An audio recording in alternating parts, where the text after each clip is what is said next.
Hello students, start करेंगे नया chapter. This is chapter number 5, fundamental unit of life which is known as cell. Right, what is a cell and what are its parts, various parts, types, ये सब हम discuss करेंगे इस chapter में। इस chapter में यूनिसेलुलर मल्टी सेलुलर ऑर्गेनिज्म का थोड़ा सा ब्रीफ डिस्कशन देखना है, उसके बाद पार्ट्स ऑफ सेल के बारे में डिस्कशन चलेगा। पहले ये जान लेते हैं ऑर्गेनिज्म जितने भी होते हैं वो दो टाइप के होते हैं, on the basis of number of cells. Right, so on the basis of number of cells एक तो यूनिसेलुलर ऑर्गेनिज्म्स होते हैं और एक मल्टी सेलुलर ऑर्गेनिज्म्स होते हैं। यूनी मतलब सिंगल, मीनिंग उनकी बॉडी में सिंगल सेल होगा। राइट, सो अमीबा, पैरामीशियम, बैक्टीरिया, ये सारे जो हैं यूनिसेलुलर ऑर्गेनिज्म्स के एग्जांपल्स हैं। और मल्टी सेलुलर ऑर्गेनिज्म्स में ऐसे ऑर्गेनिजम्स आते हैं जिनके अंदर more than one cells present होते हैं बॉडी में। राइट, जैसे ह्यूमन बींग्स हैं, राइट, और प्लांट्स हैं, ये सारे मल्टी सेलुलर ऑर्गेनिजम्स होते हैं। ठीक, तो जितने भी इंसेक्ट्स हैं, डॉग है, काऊ है, मैन है, ह्यूमन बींग्स हैं, प्लांट्स हैं, जितने भी लार्ज एनिमल्स हैं, ठीक है, वो सारे क्या हैं, मल्टी सेलुलर ऑर्गेनिजम्स हैं। लेकिन यूनिसेलुलर ऑर्गेनिजम्स में सिर्फ माइक्रो ऑर्गेनिजम्स आते हैं। ठीक है, माइक्रो ऑर्गेनिजम्स भी दो तरीके के होते हैं, एक प्रोकैरियोटिक और एक eukaryotic. But multicellular organism सारे यूकैरियोटिक सेल्स होते हैं। What are prokaryotic and eukaryotic, इसका भी डिस्कशन चलेगा आगे। राइट, तो सेल के जो पार्ट होते हैं उसमें cell wall, cell membrane, nucleus और साइटोप्लाज्म, ये मेन पार्ट्स हैं। न्यूक्लियस का स्टडी करना है जब हम यूकैरियोट्स की बात करेंगे। ठीक है, और अगर प्रोकैरियोट्स की बात होगी तो न्यूक्लियस की जगह पे आएगा न्यूक्लियोटाइड। ठीक है, तो cell wall outermost part है। Cell wall is present only in plants. ठीक है, यहाँ लिखा भी है cell wall is present in plants. Right, तो सेल वॉल जो है सिर्फ प्लांट्स में होता है और सेल मेम्ब्रेन दोनों में होती है, प्लांट्स एंड एनिमल्स। न्यूक्लियोटाइड जो होता है वो प्रोकैरियोट्स में होता है और न्यूक्लियस होता है यूकैरियोट्स में। ठीक है, तो न्यूक्लियस और न्यूक्लियोटाइड में डिफरेंस यही है। न्यूक्लियस मेम्ब्रेन बाउंड होता है, मतलब न्यूक्लियस के ऊपर भी एक मेम्ब्रेन होती है। न्यूक्लियस जो सेंटर में एक रीजन होता है जहाँ पे सारे डीएनए और क्रोमैटिन मटेरियल प्रेजेंट होता है। ठीक है, तो वो न्यूक्लियस होता है और वो भी मेम्ब्रेन बाउंड होगा यूकैरियोटिक सेल में। बट प्रोकैरियोटिक सेल्स के अंदर न्यूक्लियस प्रेजेंट नहीं होता। यही मेन डिफरेंस है यूकैरियोटिक और प्रोकैरियोटिक सेल्स में। हम और डिटेल में आगे बात करेंगे इसकी। ठीक है, तो ये साइटोप्लाज्म क्या होता है? साइटोप्लाज्म प्लाज्मा मेम्ब्रेन या सेल मेम्ब्रेन और न्यूक्लियस मेम्ब्रेन के बीच का जो फ्लूइड मटेरियल है उसे साइटोप्लाज्म कहते हैं। अब इस साइटोप्लाज्म में क्या क्या होता है? सारे सेल ऑर्गेनेल सस्पेंडेड होते हैं, जैसे endoplasmic reticulum, Golgi apparatus, lysosomes, mitochondria, vacuoles, plastids, centrioles, ये सभी सेल ऑर्गेनेल्स हैं। ये सेल ऑर्गेनेल्स साइटोप्लाज्म में सस्पेंडेड होते हैं और ये ज़्यादातर सिर्फ यूकैरियोटिक सेल्स में ही मिलते हैं बिकॉज ये भी मेम्ब्रेन बाउंड होते हैं। तो membrane bound nucleus and membrane bound cell organelles ये साइटोप्लाज्म में होते हैं यूकैरियोटिक सेल्स के। और प्रोकैरियोटिक सेल्स में भी होते हैं बट मेम्ब्रेन बाउंड नहीं होता। जो भी कुछ होता है ऐसे ही डिस्पर्स होता है साइटोप्लाज्म के अंदर। न्यूक्लियर का मटेरियल जो होता है, न्यूक्लियस मटेरियल, वो भी सारा ऐसे ही साइटोप्लाज्म में जिस रीजन में डिस्ट्रीब्यूटेड होता है या डिस्पर्स होता है उसे बोलते हैं nucleotide in prokaryotic cells. I think it's clear enough now. So these are the main parts of a cell. हमें क्या क्या पढ़ना है इसके अंदर? डिस्कवरी ऑफ सेल्स के बारे में बात करेंगे, टाइप ऑफ सेल्स के बारे में बात करेंगे, ऑर्गेनिज्म यूनिसेलुलर मल्टी सेलुलर के बारे में बात करेंगे, प्रोकैरियोटिक यूकैरियोटिक के बारे में बात करेंगे, प्लांट सेल एनिमल सेल क्या होते हैं, क्या डिफरेंस है, उसके बारे में डिस्कशन होगा। Cell shape, cell size, cell membrane, cell wall, diffusion, osmosis, nucleus, cytoplasm, endoplasmic reticulum, इन सब चीज़ों के बारे में हमें डिस्कशन करना है डिटेल में। ये endoplasmic reticulum Golgi apparatus, mitochondria, ribosomes, plastid, vacuoles, lysosomes, ये सभी सेल ऑर्गेनेल्स हैं। इन सभी का जो स्ट्रक्चर होता है वो कैसा होता है, इनका फंक्शन कैसा होता है, ये सब डिस्कशन हम करेंगे। Right now plant cells and animal cells, इनमें क्या डिफरेंस है। देखो प्लांट सेल्स के पास क्लोरोप्लास्ट होते हैं। क्लोरोप्लास्ट प्लास्टिड्स की एक टाइप है। प्लास्टिड्स सेल ऑर्गेनेल्स होते हैं जो सिर्फ प्लांट सेल्स में मिलते हैं, और प्लास्टिड्स में दो तरीके के प्लास्टिड्स होते हैं, एक क्लोरोप्लास्ट होते हैं और एक ल्यूकोप्लास्ट होते हैं। क्लोरोप्लास्ट वो प्लास्टिड्स होते हैं जिनके अंदर क्लोरोफिल प्रेजेंट होता है, ग्रीन कलर पिगमेंट, राइट, जिसकी वजह से वो फोटोसिंथेसिस परफॉर्म करते हैं। ये क्लोरोप्लास्ट सिर्फ प्लांट सेल में होते हैं, एनिमल सेल में नहीं होते। They have no plastids, animal cells. And plant cells के पास वैक्यूल्स होते हैं, ठीक है। एनिमल सेल्स के पास सेल वॉल नहीं होती, ठीक है। प्लांट सेल के पास सेल वॉल होती है। एनिमल सेल के पास वैक्यूल्स होते हैं लेकिन बहुत छोटे साइज़ के होते हैं in comparison to vacuoles present in plant cells. Plant cell के पास वैक्यूल बड़े लार्जर साइज़ के होते हैं, ठीक। प्लांट सेल्स लिक्विड एब्जॉर्ब कर सकता है, ठीक है। एनिमल सेल बहुत ज़्यादा लिक्विड एब्जॉर्ब नहीं कर सकता because it has no cellulose can form a variety of shapes. And ये फोटोसिंथेसिस से फूड क्रिएट करते हैं। They don't synthesize glucose with the help of photosynthesis, ठीक है। इनके पास सेल वॉल होती है सेलुलोज से बनी हुई, इनके पास सेल वॉल नहीं होती है, ठीक है। They have lysosomes. Lysosomes are what? Lysosomes are suicidal bags. You will discuss this later in the chapter. And ये दोनों ही प्लांट सेल और एनिमल सेल्स किस टाइप के होते हैं? यूकैरियोटिक। यूकैरियोटिक होते हैं, मीनिंग न्यूक्लियस जो होता है वो मेम्ब्रेन बाउंड होता है। और इस तरीके का कुछ प्लांट सेल का स्ट्रक्चर होता है, जैसे यहाँ पे ये ग्रीन कलर का बनाया हुआ है ये वाला, right. This is a plant cell which is having a cell wall and chloroplast are shown, ठीक है। क्लोरोप्लास्ट दिखा रखा है। रेड ब्लड सेल्स होते हैं हमारे एनिमल्स में। Red blood cells are those cells which contain a red color pigment known as hemoglobin, which is responsible for transportation of oxygen from one place to another in our body, right? So ये सारे living organism किसके बने होते हैं? सारे living organism जितने भी हैं इस सरफेस ऑफ अर्थ पे, उनकी सबकी सबसे स्मॉलेस्ट और माइक्रोस्कोपिक यूनिट जो होती है वो है सेल, राइट। सेल के ही लेवल पे सारे फंक्शंस, बायोलॉजिकल प्रोसेसेस होते हैं। A cell is a basic structural and functional unit of all life forms. Study of structure and composition of cell is known as cytology. Cytology किसे कहते हैं? जो study of cells होती है, study of its structure, study of its composition, कैसा होता है cell, किस चीज़ का बना होता है सेल, इस चीज़ के बारे में हम स्टडी करते हैं, तो उस स्टडी को बोलते हैं साइटोलॉजी। सबसे पहले रॉबर्ट हुक ने डेड कॉर्क सेल्स को डिस्कवर किया था, ऑब्जर्व किया था, राइट। रॉबर्ट हुक ने सबसे पहले 1665 में, ठीक, किसका डिस्कवरी की थी, किसको ऑब्जर्व किया था?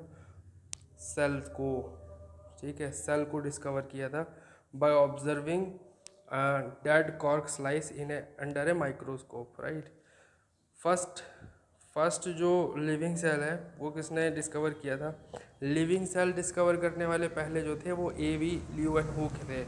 ए.वी. ल्यूवेनहुक ने लिविंग सेल डिस्कवर किया था सबसे पहले, और रॉबर्ट हुक ने सबसे पहले सेल को ऑब्जर्व किया था जो डेड था, डेड कॉर्क स्लाइस में, right. It's consistency differs under different condition. It exists in salt gel states. Protoplasm is an aggregate of various chemicals such as water, ions, salts, and other organic molecules like proteins, carbohydrates, fats, nucleic acids, vitamins, etc. See, protoplasm किसे कहते हैं? Cytoplasm और nucleoplasm दोनों को combinedly protoplasm कहते हैं। Protoplasm का मतलब है जो भी फ्लूइड मटेरियल सेल के अंदर है वो प्रोटोप्लाज्म है। अब सेल के अंदर दो टाइप का फ्लूइड मटेरियल होता है, एक तो वो जो न्यूक्लियस के अंदर है और एक वो जो न्यूक्लियस के बाहर है, सेल वॉल के, सेल मेम्ब्रेन के अंदर, मतलब साइटोप्लाज्म और न्यूक्लियोप्लाज्म, ये दो टाइप का फ्लूइड सेल में होता है।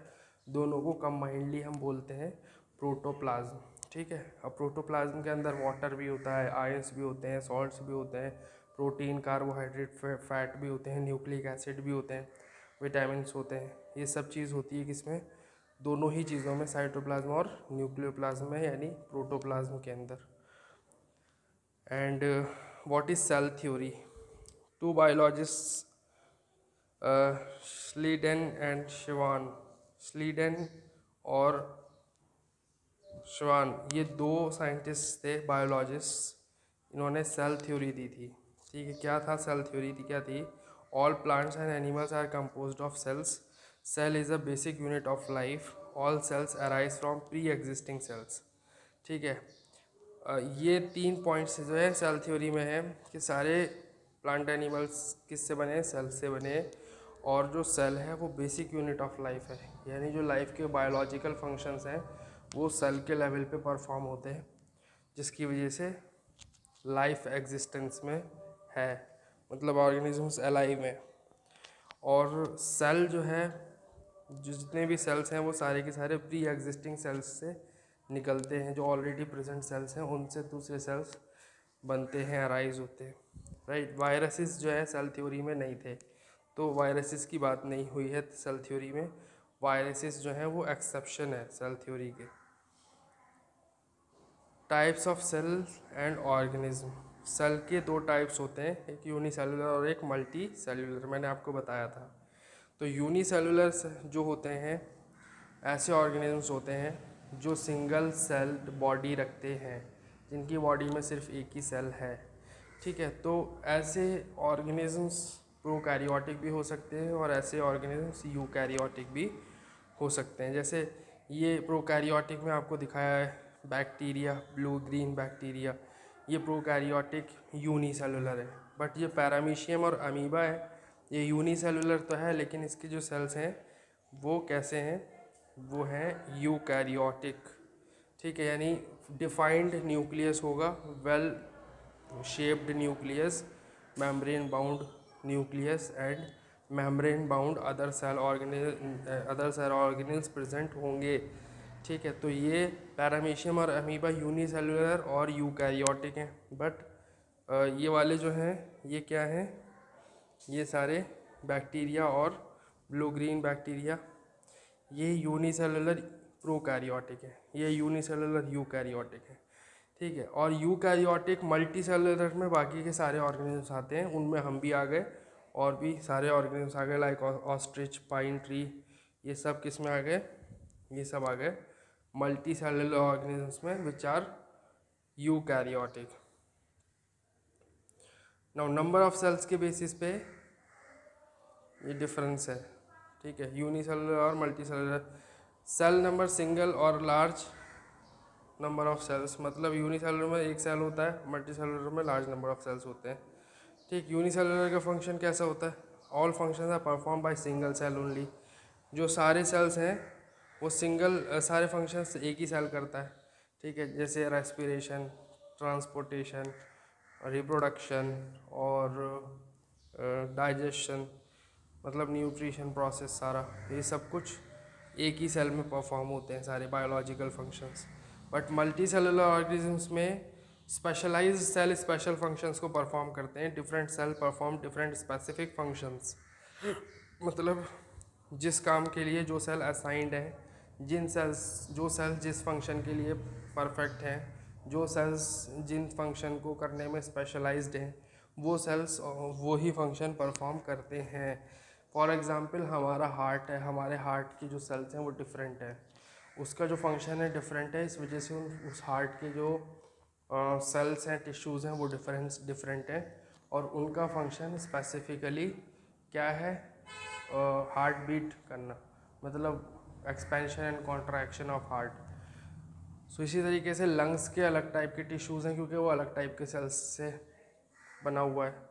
ठीक है, तो लंग्स का फंक्शन डिफरेंट है, उसके टिश्यूज़ अलग हैं, ठीक, उसके सेल्स अलग हैं, तो ये फंक्शन जो है वो डिफरेंट सेल्स करते हैं मल्टी सेलुलर ऑर्गेनिजम्स में, जो स्पेसिफिकली उस फंक्शन के लिए ही स्पेशलाइज्ड होते हैं, राइट। डिवीजन ऑफ लेबर होता है, not performed, division of labour unicellular में नहीं होता है और मल्टी सेलुलर में होता है। ठीक है, डिवीजन ऑफ लेबर क्या होता है, वही बात, डिवीजन ऑफ लेबर वही चीज़ होती है जो अभी मैंने डिस्कस किया था। मतलब जैसे फॉर एग्जांपल अगर एक बूट मेकर है मोची, ठीक, तो वो एक जूता बनाता है, उसके सारे काम वो अकेला खुद करता है, वहाँ पे डिवीजन ऑफ लेबर नहीं हुआ, खुद ही सारे काम करने हैं सिंगल आदमी को। ठीक है, इसी तरीके से यूनिसेलुलर ऑर्गेनिज्म में एक ही सेल को सारे फंक्शंस परफॉर्म करने हैं। लेकिन एक जूते की फैक्ट्री में, बाटा की फैक्ट्री में आप जाओगे तो वहाँ पे जूता बनाने के डिफरेंट प्रोसेसेस डिफरेंट लोग परफॉर्म करते हैं, डिफरेंट टाइप के वर्कर्स होते हैं डिफरेंट फंक्शंस के लिए। फॉर एग्जांपल कटिंग वाले लोग अलग होंगे, मार्किंग वाले अलग होंगे, स्टिचिंग वाले अलग होंगे, उसके बाद फिनिशिंग वाले अलग होंगे, पॉलिशिंग वाले अलग होंगे। तो ये सारे डिफरेंट फंक्शंस के लिए डिफरेंट डिफरेंट टाइप के लोग असाइन होंगे, इसे बोलते हैं डिवीजन ऑफ लेबर।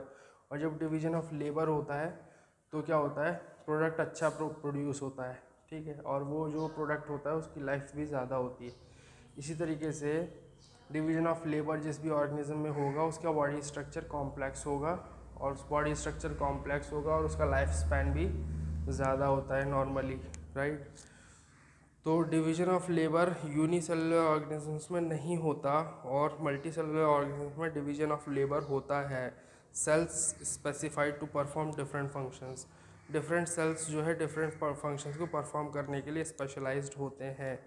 रिप्रोडक्शन, ठीक है, सिंगल सेल में होता है, ठीक, और रिप्रोडक्शन में स्पेशलाइज्ड सेल्स होते हैं, जर्म सेल्स, ठीक है, जिसे गेमेट्स कहते हैं। गेमेट्स से रिप्रोडक्शन होता है, यानी गेमेट्स का कोई इन्वॉल्वमेंट यूनिसेलुलर ऑर्गेनिज्म में नहीं होता, सिर्फ मल्टी सेलुलर ऑर्गेनिज्म में होता है।